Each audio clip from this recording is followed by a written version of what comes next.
لله نحمده ونستعينه ونستغفره ونؤمن به ونتوكل عليه ونعوذ بالله من شرور أنفسنا ومن سيئات أعمالنا من يهده الله فلا مضل له ومن يضلل فلا هادي له وأشهد أن لا إله إلا الله وحده لا شريك له وأشهد أن محمدا عبده ورسوله وأسأله أن يصلي على النبي المصطفى الرسول الكريم المجتبى محمد خاتم النبيين وسيد المرسلين وعلى آله الطيبين الطاهرين ويسلم تسليما كثيرا كثيرا اللهم صل على محمد وعلى آل محمد كما صليت على إبراهيم وعلى آل إبراهيم إنك حميد مجيد. میرے محترم بزرگوں، دوستوں اور عزیز ساتھیوں، پچھلے ہفتے کی اور اس سے پچھلے ہفتے کی کچھ باتیں ہماری رہ گئی تھیں جو آپ لوگوں کے سامنے آ جانا بہت ضروری ہے. میں نے بتلایا بھی تھا کہ یہ ہم لوگوں کی ایک بہت بڑی نادانی ہے اور ہم لوگ اس سمجھ سے بالکل کھوتے جا رہے ہیں کہ ان تاریخوں کو سمجھنا، ہمارے اسلاف کی قربانیوں کو جاننا، ہمارے اسلاف نے کتنی قربانیاں دی ہیں، ان چیزوں کو سمجھنا ہمارے لیے بہت ضروری ہے. لیکن ہمارے یہاں عوام میں ان سب چیزوں کو فضول سمجھا جاتا ہے، ان سب چیزوں کو بیکار سمجھا جاتا ہے. یہاں تک کہ جب آزادی ہوئی ہے، آزادی ملی ہے، اس کے بعد سے ہمارے مدرسوں کے، ہمارے مسجدوں کے اور ہماری عوام نے اور ہمارے خاص طور سے ان مولانا یا علماء لوگوں نے ان چیزوں کے اوپر دھیان نہیں دیا. خاص طور سے ان سب چیزوں کے بیان ہونے چاہیے، ایک باقاعدہ نصاب ہونا چاہیے تاکہ ہمیں بھی پتہ چلے کہ ہمارے اسلاف نے کتنی قربانیاں دی، ہمارے اکابر نے تن من دھن کی قربانیاں دی ہیں. ان کی تاریخوں کو کم سے کم ہم تو یاد کر سکیں، ہم تو یاد رکھ سکیں. لوگ تو ان کی تاریخوں کو مٹانے پر لگے ہوئے ہیں، لوگ ان کی تاریخوں کو ہٹانے پر لگے ہوئے ہیں. تو کم سے کم ہم تو کچھ بول سکتے ہیں، ہم کم سے کم اپنی تاریخوں کو یاد رکھ سکتے ہیں. لیکن آج جو ہے ان سب چیزوں کو سمجھا نہیں جاتا ہے کہ مسجد سے ہر وقت یہی باتیں کرتے چلے جا رہے ہیں.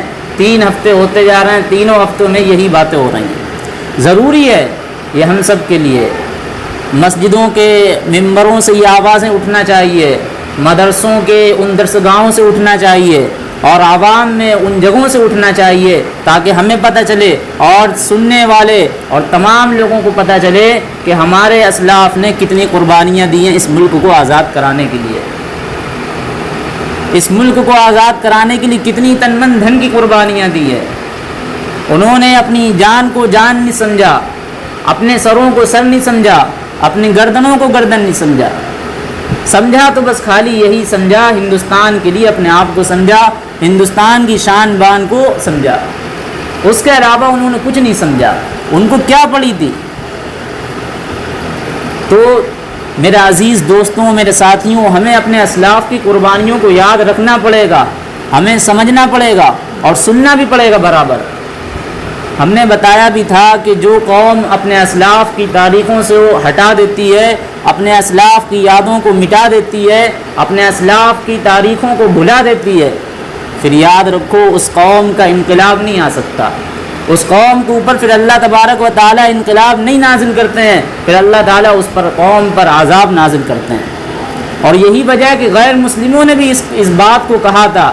نہرو نے بھی کہا تھا کہ جو قوم اپنے اسلاف کی قربانیوں کو مٹا دیتی ہے وہ قوم بھی ایک دن صفحہ ہستی سے مٹا دی جاتی ہے. آج یہی وجہ ہے کہ ہم اپنے اسلاف کی قربانیوں کو بھلا چکے ہیں اور ان کی جو ہے قربانیوں کو ہم بھولتے چلے جا رہے ہیں. تو ہمیں سمجھنا پڑے گا.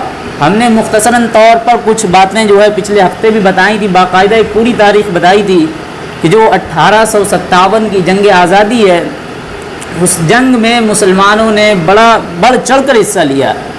خاص طور سے انگریزوں نے ان علماء کرام کو اس 1857 جو انہوں نے جہاد کا فتویٰ دیا تھا اس سے پہلے، اور انہوں نے کس طرح جو ہے بربریت کا پہاڑ توڑا علماء کرام پر.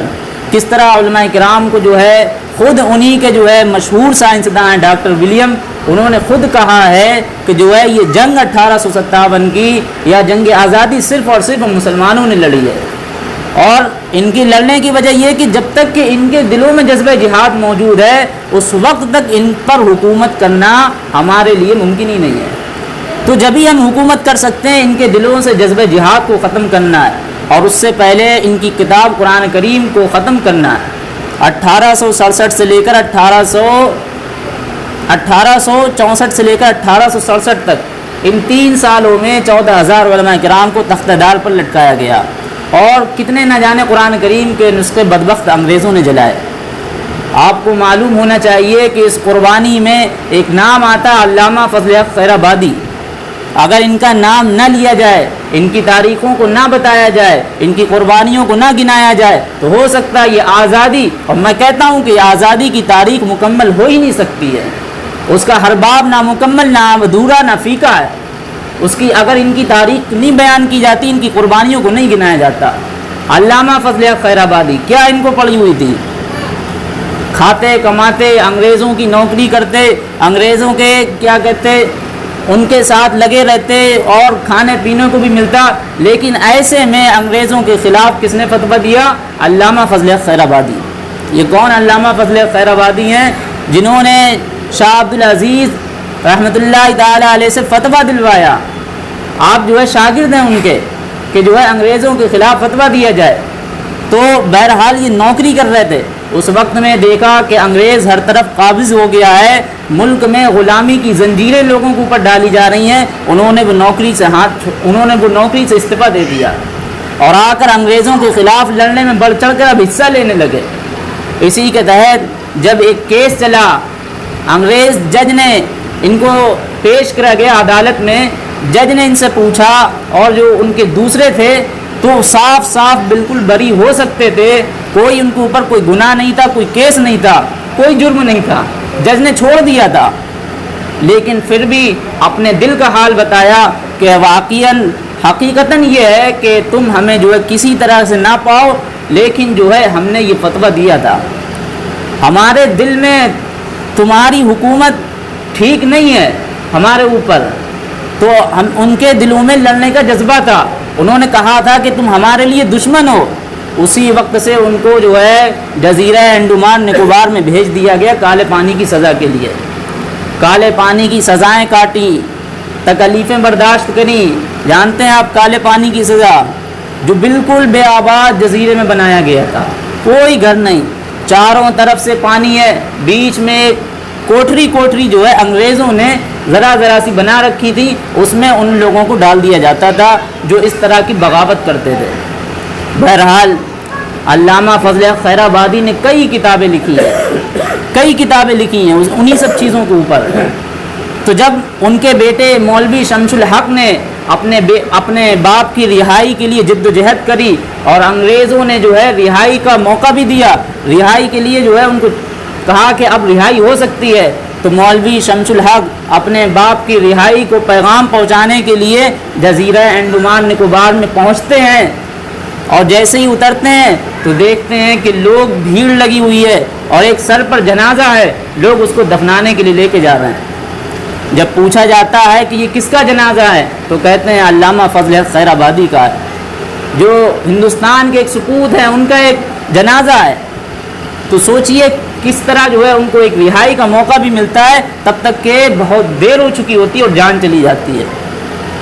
اسی طریقے سے آپ کو معلوم ہے مولانا محمد علی جوہر، جب جو ہے انگریزوں کا اس ملک پر دبدبہ تھا، غلامی کی زنجیریں ڈالی جا رہی تھیں، تو ایسے میں ایک ایسا بھی مرد مجاہد تھا جو لڑنے کے لیے لندن چلا گیا، انگریزوں سے لڑنے کے لیے لندن چلا گیا، لندن میں باقاعدہ تحریکیں چلانے لگا۔ ایسے میں کسی نے کہا کہ تم اپنے ملک واپس چلے جاؤ، تو کہا ہم کہ غلام والے ملک میں مرنے سے بہتر ہے کہ ہم آزاد والے ملک میں مر جائیں۔ ایسے ہی گول میز کانفرنس میں مصروف تھے۔ ایک دن کیا ہوتا ہے کہ ایک خط آتا ہے بیٹی کا، جس میں لکھا ہوتا ہے کہ تمہاری بیٹی کی طبیعت بہت ناساز ہے، تمہاری بیٹی کی طبیعت بہت خراب ہے، اور وہ ہلاک ہونے کے قریب ہے، موت آنے کے قریب ہے، جاؤ تم ایسے میں اپنی بیٹی کے پاس جاؤ۔ تو پتہ ایسے میں مولانا محمد علی جوہر نے اپنی بیٹی کو کیا جواب دیا. انہوں نے اشعار کہے تھے, میں ہوں مجبور میرا اللہ تو مجبور نہیں, میں ہوں مجبور میرا اللہ تو مجبور نہیں, میں تجھ سے دور سہی مگر وہ تو دور نہیں. امتحان سخت سہی پر دل مومن ہی کیا, جو ہر حال میں امید سے معمول نہیں. ہم کو تقدیر الہی سے شکوہ نہ گلا, ہم کو تقدیر الہی سے شکوہ نہ گلا, اہل تسلیم و رضا کا یہ دستور نہیں. آخری جو شعر کہا تھا وہ یہی کہا تھا کہ ہمیں تیری صحت مطلوب ہے لیکن, ہمیں تیری صحت مطلوب ہے لیکن اس کو نہیں منظور تو پھر ہمیں بھی منظور نہیں. جب اللہ کو نہیں منظور ہے تیری صحت تو پھر ہمیں بھی منظور نہیں. سوچئے کیا دل پہ گزری ہوگی جب وہ خط جو ہے بیٹی کے پاس پہنچا ہوگا, اس کے سینے میں کیا ولولہ مچا ہوگا کہ جو ہے کس طرح کی یہ باتیں ہوئی. تو سوچئے کس طرح کی نہیں قربانیاں دی ہیں. یہی جو ہے مولانا محمد علی جوہر, مولانا محمد علی شوکت, یہ دونوں بھائی ایسے تھے کہ جب انگریز نے ان کو جو ہے پھانسی کے پھندے پر لٹکنے کا حکم دے دیا, جب ان کو اپنے خلاف لڑتے ہوئے دیکھا تو ان کے اوپر مقدمہ چلایا اور کہا کہ کل تمہیں پھانسی ہونے والی ہے, کل تمہارے گلے میں پھانسی کی رسی ڈالی جائے گی. تو ایسے میں جب یہ خبر ان کی ماں کے پاس پہنچتی ہے, جب ان کی ماں کے پاس پہنچتی ہے تو اس ماں کا جذبہ دیکھیے اور ایک حوصلہ دیکھیے کہ یہ ماں کس طرح جو ہے ان کو اشعار ہی میں سمجھاتی ہے. کہتی ہے, بولی اماں محمد علی کی, جان بیٹا خلافت پہ دے دو, جان بیٹا خلافت پہ دے دو, اس ملک کے لیے دے دو.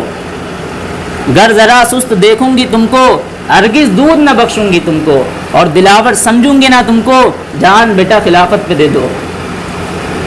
اب حکومت یہ برباد ہوگی, اب یہ حکومت برباد ہوگی. اور اسی طریقے سے اور بہت سے الفاظ کہے تھے کہ اگر کھانسی آئے گی تم کو جانی, مانگنا مت کبھی حکومت سے پانی, کلمہ پڑھ پڑھ کے خلافت میں مرنا, بوڑھی اماں کا کچھ غم نہ کرنا. یہ اس ماں کے اشعار تھے جو انہوں نے کہے تھے. پھر اسی طریقے سے انہوں نے کہا تھا کہ پیش حق تم کو لے کر چلوں گی, حشر میں حشر برپا کروں گی, پیش حق تم کو لے کر چلوں گی, اور اس حکومت پر دعویٰ کروں گی, جان بیٹا خلافت پہ دے دو. شفیق چین ہم نے اب نہ پایا, جان بیٹا خلافت پہ دے دو. ان دونوں ان ماؤں نے, محمد علی جوہر کی ماؤں نے کس طرح جو ہے ان بیٹوں کا جذبہ پر اور پروان چڑھایا ان لوگوں کو, کس کے لیے, اس ملک کے لیے. پھر اسی کے ساتھ ساتھ میں مولانا حسرت موہانی, ان کو انگریز جیلر نے کس طرح کی سزا دی ہے جانتے ہیں. آپ کو معلوم ہونا چاہیے کہ ان کو جو سزا دی جاتی تھی, سب کچھ مارنے کوٹنے کے بعد, سب کچھ جو ہے ساری کی ساری تکلیفیں دینے کے بعد, ایک دن میں ان سے 40 سے 45 کلو گیہوں پسوائے جاتے تھے ان کے ہاتھوں سے.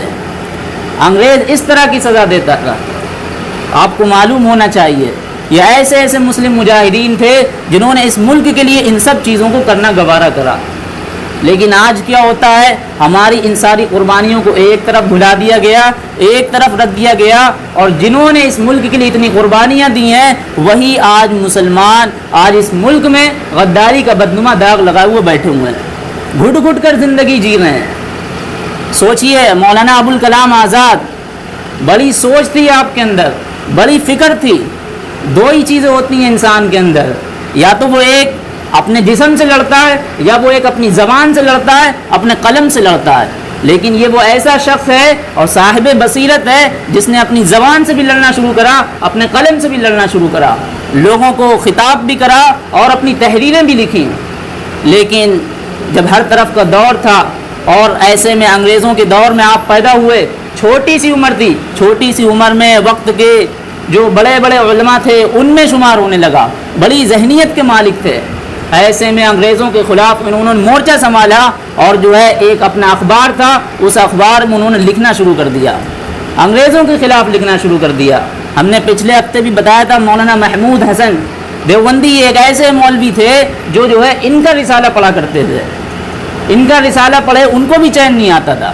ایسی جہاد کی باتیں, ایسی جو ہے تقویت دینے والی باتیں ہوتی تھیں. پھر جب انگریز نے ان کے اس اخبار پر بین لگا دیا, اس کے بعد انہوں نے پھر دوسرا ایک اخبار شروع کرا البلاغ نام سے, وہ بھی ناکام ہو گیا.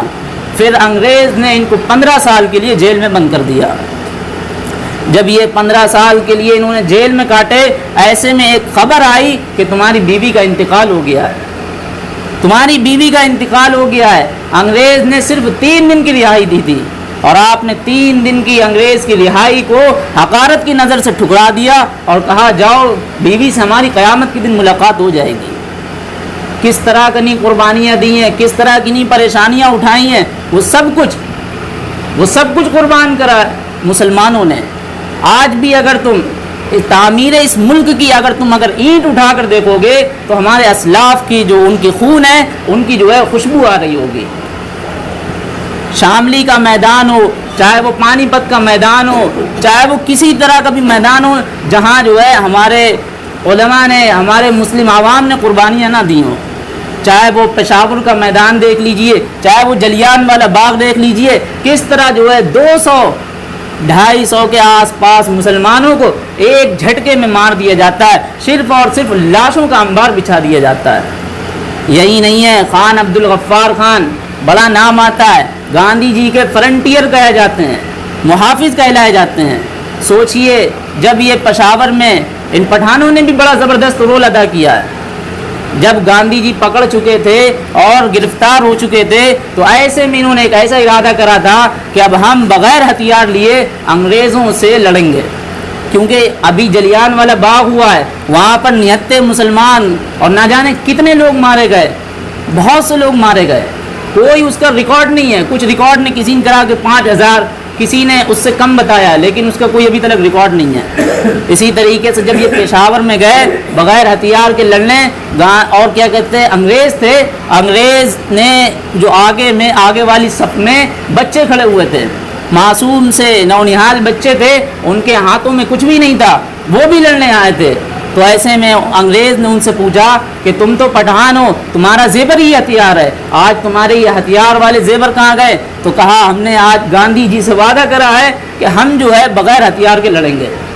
ایسے میں منٹ سے پہلے ان 4 سے 5-10 منٹ کے اندر وہ سارے کے سارے پٹھانوں کو گولیوں سے بھون دیا گیا۔ انگریز نے گولیوں سے سارا کا سارا وہاں پہ ایک لاشوں کا انبار بچھا دیا۔ سوچئے وہ بیچارے بچے جن کا کوئی قصور نہیں تھا، تو اتنا کچھ قربان کرا ہے۔ یہاں تک نہیں ہے، اور بھی بہت ساری ہسٹری میں چیزیں موجود ہیں، لیکن وقت نہیں ہے ہمارے پاس، اور سننے کے لیے ہمارے پاس ٹائم نہیں ہے، اور سمجھنے کے لیے بھی جو ہے ہمارے پاس دل و دماغ کچھ بھی نہیں ہے۔ سب ہم کھو چکے ہیں، بحث بن چکے ہیں، آوارگی میں مست ہیں۔ ہمیں اپنے اسلاف کی قربانیوں کو سمجھنا چاہیے کہ انہوں نے کس طرح کی قربانیاں دی ہیں، ایسے ہی ہم کو بھی ہونا چاہیے۔ آج یہ ملک پھر سے دوبارہ آزادی مانگتا ہے، لڑنے کے لیے پھر سے میدان چاہتا ہے، خون بہانے کے لیے پھر سے ایک مسلمان چاہتا ہے۔ ایسے میں کون تیار ہوئے گا؟ کوئی نہیں تیار ہوگا۔ انقلاب ایسے اس قوم کا نہیں آتا ہے کہ تم جو ہے پٹیوں پہ بیٹھے رہو، اپنی زندگی یوں ہی گزارتے رہو، اپنی زندگی کو یوں ہی آوارگی میں لگاتے رہو، ایسے نہیں انقلاب آئے گا۔ انقلاب ایسے نہیں آتا ہے۔ دیکھو ان لوگوں کی زندگیوں کو کیسے ان کے اندر انقلاب آیا تھا۔ تو میرے محترم بزرگوں، دوستوں اور عزیز ساتھیوں، آج ہمیں ضرورت ہے اس چیز کی، اور وقت بھی بہت زیادہ ہوتا جا رہا ہے۔ خیر ایک بات تھی جو ہم جلدی سے کہہ دیں، اس کے بعد اپنی بات ختم کریں، کہ جو ہمارے محلے میں چندہ ہوتا ہے وہ چندہ بہت کم ہو پا رہا ہے، بہت کم ہوتا جا رہا ہے، دن بہ دن گھٹتے ہی پہ گھٹتا چلا جا رہا ہے۔ پچھلے ہفتے کچھ تھا، پچھلے ہفتے کچھ تھا، آخر میں ہم آپ لوگوں سے ایک چھوٹی سی بات کہتے ہیں کہ اتنا سا چھوٹا سا خرچہ ہے، چھوٹا سا، کوئی زیادہ نہیں ہے۔ اگر آپ لوگ آلتو فالتو کے خرچ کرتے ہیں تو اس میں سے اگر کوئی پان مسالہ کھانے والا ہے تو وہ صرف اور صرف 2-3 پان مسالے اپنے کے پیسے وہ جمعے میں دے دیا کرے۔ کوئی سرکٹ پینے والا ہے تو وہ اپنی ایک آدھ سرکٹ کو بچا کے رکھ لیا کرے۔ کوئی مشکل کام آپ کا نہیں ہے، کوئی کسی کا نہیں ہے، اور یہ ساری کی ساری مسجد بھی تعمیر ہم ہی اور آپ لوگوں سے ہو جائے گی۔